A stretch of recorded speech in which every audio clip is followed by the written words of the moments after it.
the fans were not as nice to Drag Race Down Under. They still are not as nice to Drag Race Down Under. Do you think Drag Race Down Under deserves the flack that it gets? Do you think that there was unfair things? First of all, I do have a question for you. The second episode, Art Simone was eliminated. Yeah, bye. Was that a surprise? Because I honestly was very confused and I felt like it was all on purpose, which it probably was, but that was very odd to me. Yeah, it was. And everyone was just sort of like, oh shit, Art Simone's gone. Art Simone's gone. It's anyone's game now. Like it was a big shock to everyone, but only because she was Art Simone. Mm-hmm. And I hadn't met Art before. I didn't particularly get along with Art on the show. Like she was very sort of, I'm the queen of Australian drag, here to win the crown. It's sort of like, I'm here to represent, I'm this champion of drag, which I love, like good on her. But I was sort of like, this is everyone. It's day one, everyone's fair game. Do you know what I mean? And yeah, everyone was surprised, and then everyone wasn't surprised when she came back. Everyone was just like, I think they wanted like. She jumped out of this skip, and everyone was like, because something came out of the skip. Not that it was Art Simone. Do you know what I mean? It was like, everyone was just like, oh yeah, that makes sense. I think we were asked in like interviews after, in like the sort of, the talking heads bit, and they sort of go, oh, so what do you feel about Art Simone? And I think I said, I mean, it makes sense. It's a reality TV show. No one was surprised. She's Art Simone. How many followers does she have? I don't know how producers work, but I'm sure it was something to do with that. Yeah. So back to what I was saying. Do you feel the fandom is correct or incorrect in their negative feedback and negative feelings of Down Under? Yeah. Do you know what? Because I think feelings are valid. You feel what you feel.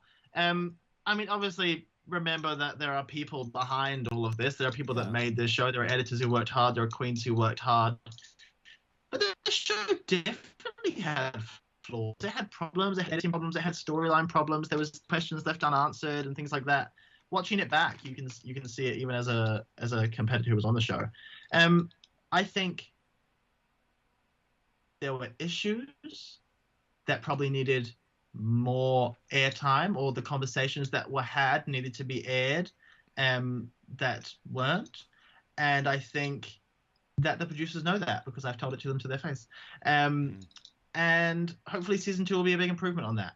Hopefully season 2, it's not such a rush. They're not so sort of rushed off their feet. You got to remember as well, these producers here who are people who have like, that love Drag Race as well. They want it to be this, everyone's trying to make this amazing show.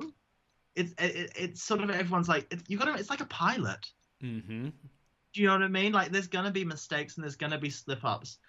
I don't condone the hate, don't hate on people, Yeah. But they definitely, they fucked up. 100% they fucked up. Make it better next time. Another person in your cast who fucked. Yeah, you were fine. I was fine. That's the thing. I can't complain because I had a really great showcase of myself, and it kind of like was at the end of the day, the issues ended up showcasing your talent. Like because there were other issues going on, you kind of had more of a chance to shine. Yeah, I was just lucky, I guess. I don't know. I want to know, and then we're getting off of Drag Race for a bit. I would love to know when there was a moment when somebody named Scarlet. She did blackface, is what she did. Yes, she did correct. some blackface. How did you guys figure out about that? Was that like a random thing in the middle of the day that production was like, oh my gosh, we just found this, and then it was talked about? I knew about it before we came onto the show. I had seen the photos on Reddit. And when I wasn't sure if it was going to be a thing to sort of walk into the workroom and go, oh, hello, Scarlet, I saw you've done blackface. I very much knew nothing about her. I knew nothing about what had happened before or afterwards, the context of it and things like that. I'd literally seen a photo on Reddit and this person might be there and sort of like, oh. I didn't particularly get along with Scarlet for the first few episodes when it sort of happened, and I was sort of like, oh, this makes a lot of sense in my head. Like I was like, oh, makes a lot of sense that I don't get along with this person. And we were asked in our Talking Heads interview things, is there anyone in the workroom who you think has done something they're ashamed of? And I went, do I want to be the person to bring this conversation into the show? And I went, absolutely, I do, because it's a conversation that needs to be had. And I'd sort of gathered from the mood and temperament and the way the girls were sort of doing the show was that they weren't going to bring it up. And it was sort of like, I'm being asked by the producer, obviously they know, like I just sort of did it, and I went, pretty sure there's photos of Scarlet on the internet doing blackface.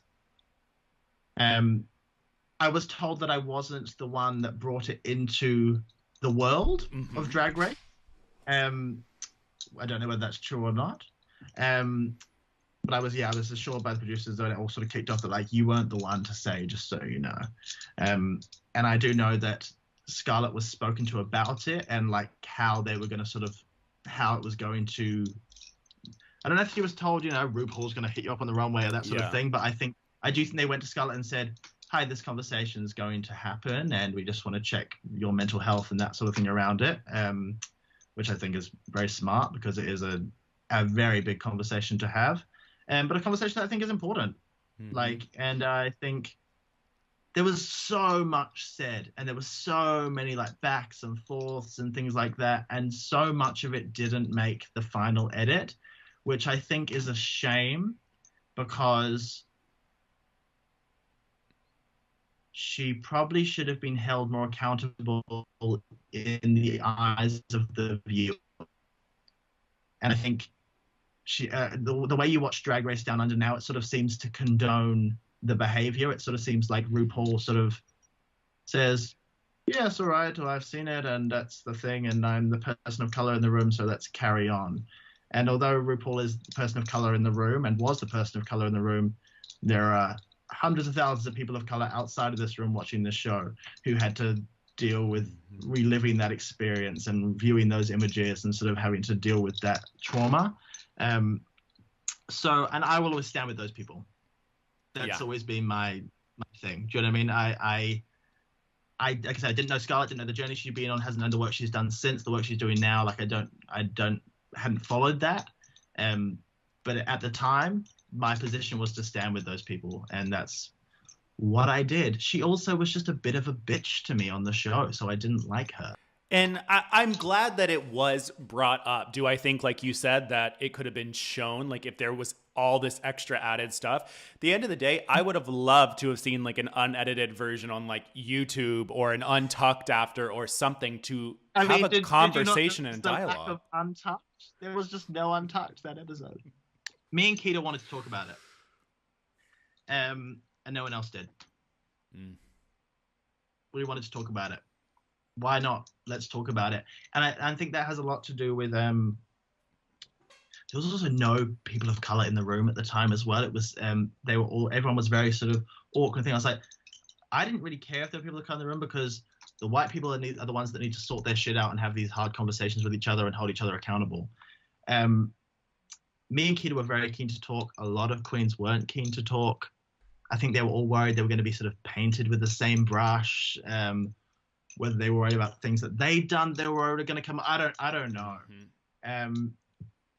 In New Zealand and just in our family, in my drag family, we have such a huge passion for uplifting those that need it, for standing with the little guy, and just doing the right fucking thing. Do you know what I mean? Like, do the right thing.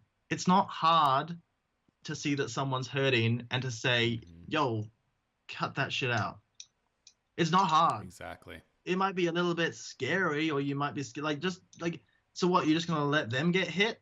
Absolutely not. Stand with them and half the punch. Do you know what I mean? Like, and then sure, you both walk away with a bruise, but like you're together. I don't know. I just think more could have been done at the time. I know lots had happened afterwards. I know Scarlett's done work, and I hope she continues to do that work and that sort of thing. But it's hard to say because I will always be on the side of the person who is hurt by it, and there are still people hurt by it. Yeah.